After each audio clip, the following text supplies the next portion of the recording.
Welcome back to our old friend Jason King. It's been a minute since we've had him on the show, but of all days to bring him back. Look, you know Scott well. You know college basketball as good as anybody.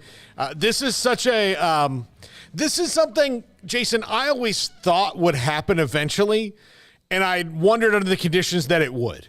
That somebody like a Kentucky would come after Scott Drew. And while he did, seriously consider it, ultimately he stayed here. Knowing him as long as you have and as well as you do, what do you think is the biggest deciding factor of not jumping into the big blue water? Yeah, it's hard to just pinpoint one reason, but I think at the end of the day, I think he realized that, that's not for me. I wouldn't like it. My family wouldn't like it. I don't want to deal with all that goes into being the Kentucky coach. Got a taste of that at the Mexican restaurant yesterday. And also, I just think too, sometimes, in various walks of life, you flirt with another job or another opportunity somewhere, and you sit down and start thinking about it, and then you really start to appreciate what you have at your home. You know what I mean? In Waco, Texas. And I think, with a $7 million contract or whatever it is, and the love of the fan base and the new arena and the legacy that he's going to leave there, and how that legacy may have changed a little bit if he were to leave.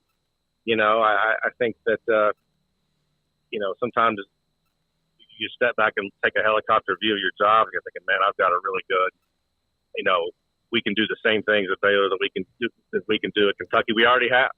They've already won a title, and they've got their program's in great shape. And I just think that, all those things combined just made him realize why leave. And, he could have gone there and been out of a job in 2 years if things didn't go well.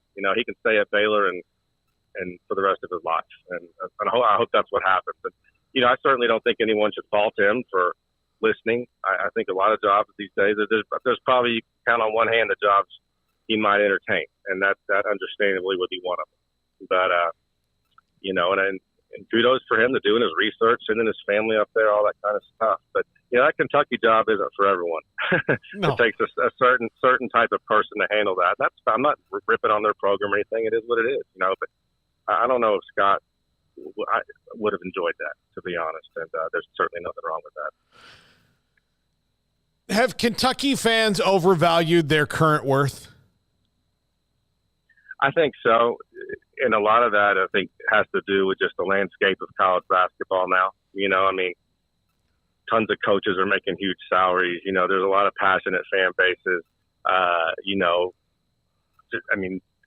15 years ago, who would have thought that you could win a national title at Baylor? Look at some of the schools that have, advanced to the Final Four in the last couple of years that you never would have guessed. I think the playing field is evened out a little bit in terms of like where, good recruits are going and things like that. It's still one of the top programs in the country without question, but to just think it's an insult when the Baylor coach turns you down, like, how could that coach not come here? I think they have. And I think it's not so much a knock on their program. It's just more of a credit to all the other programs across the country stepping up, paying coaches, doing the right things to get recruits, selling out arenas, things like that. There's a lot of attractive places out there now. I've asked everybody we've had on the show this question today. So if you're Kentucky, who do you hire now? Well, it's just, of course, I'm not covering it anymore. And so you just read different, obviously if they had the money and could get Dan Hurley, I know that people have said there's no way it's happening, but then there's other people saying that they're still going after him. That would be the one. I do think Billy Donovan would be great. He's turned it down as well. But after that, gosh, who are they going to get?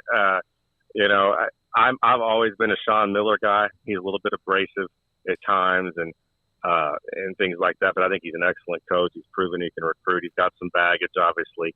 If they've hired coaches with baggage before, I think that's a guy they should look at. Not everyone's a Buzz Williams guy. I think he could be a good third or fourth choice if it falls down to him. I really like the way he coaches, the style of basketball he plays. But at the same time, sometimes I kind of think Buzz Williams is like Shaka Smart. I feel like he's going to flourish in certain schools where maybe you don't have to sign the McDonald's All-Americans every year. There's no pressure to do that. You sign a bunch of guys who just want to play hard, play full court defense the whole time, havoc, all that kind of stuff. That's what he did when he was at Marquette. It worked really well. Same thing at Virginia Tech.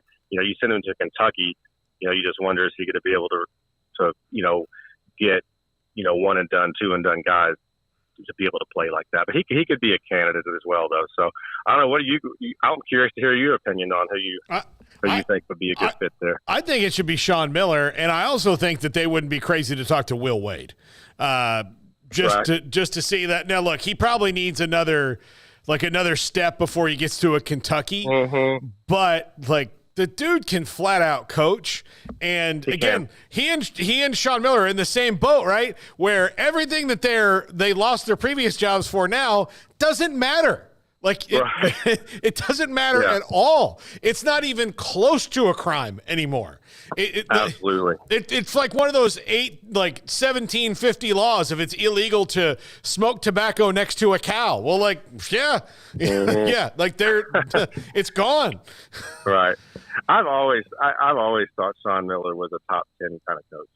I know he didn't do as well this year at Xavier, but when he was at Arizona and Pittsburgh and Xavier before, I just always loved the way he coaches. I love his fire, his grit, his passion. I think his players play very, very hard. He's, obviously he's been a good recruiter. I think sometimes with the media he can be a little difficult, so I never had great relations with him there, but I always just really respected him and thought he would be good. And obviously he took a hit when he got in a little bit of trouble, but that's who I would look at, with Aqua. My thing is I guess Kelvin Sampson was he just too old at 68? I think so. Yeah. Man, he's so good. I'm more and more impressed with him, every time I watch them play. But I guess maybe they just want to get someone a little younger, so because his name's never mentioned. So, but yeah, I tell you what though, I think this whole thing has been a real dose of reality and a little bit of an ego jolt to those Kentucky fans. And, you hit it on the head. It's not, I don't want to say it's not as prestigious as it was, but there's just so many other people or so many other schools that are up there now.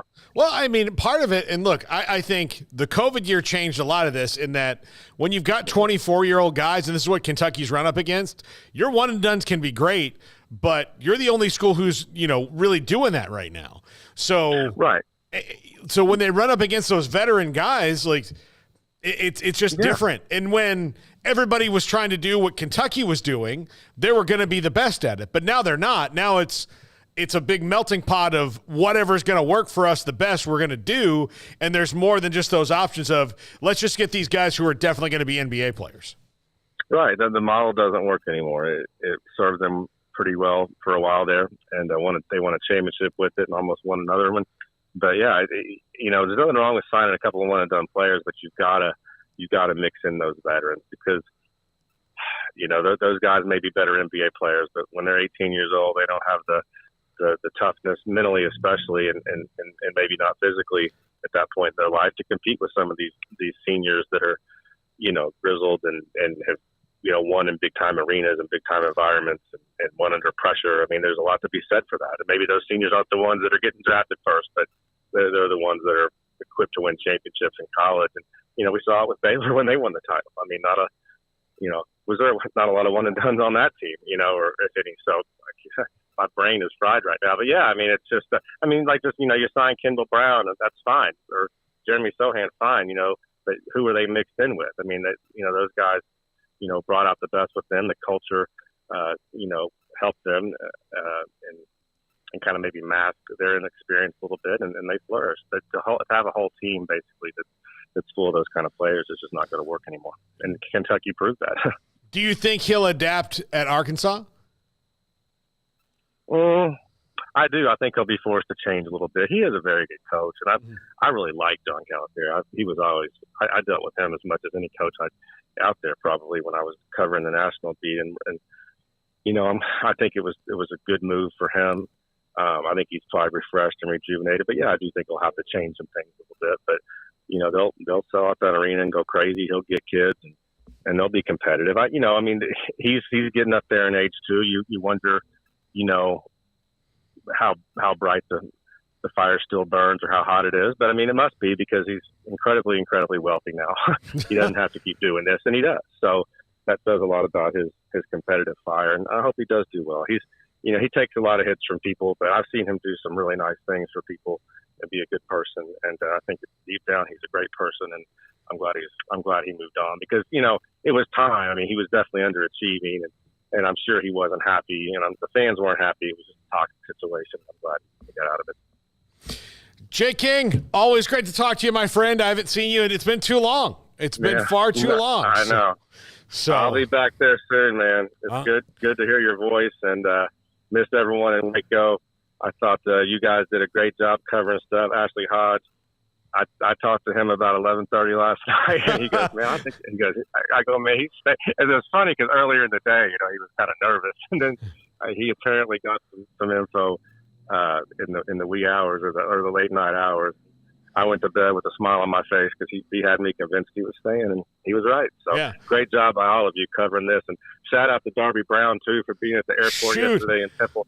I always get kind of amused when, and I know you probably got to go, but I always get kind of amused when, situations like this are out there, and there's just so many erroneous reports, and you've got people like Greg Swain, whatever, just convincing the world that it's done, and they're setting up the press conference tables. I'm like, God, there's so much bad reporting out there. It just drives me crazy, but it also kind of makes me laugh. It's just like, how could y'all be that bad? And it's a credit to Sikkim and some of the national guys for not jumping the gun and making sure their sourcing was great and just being patient and waiting for the story to break. They're waiting to report things accurately. And you guys are the ones that come across looking good, while a lot of people have egg on their face today. So Nice job by everyone. All right. Thanks, Jason. I'll see you soon, man. Call me when you're in town. Take care, y'all. Bye-bye. Yeah, Jason King, old friend of ours.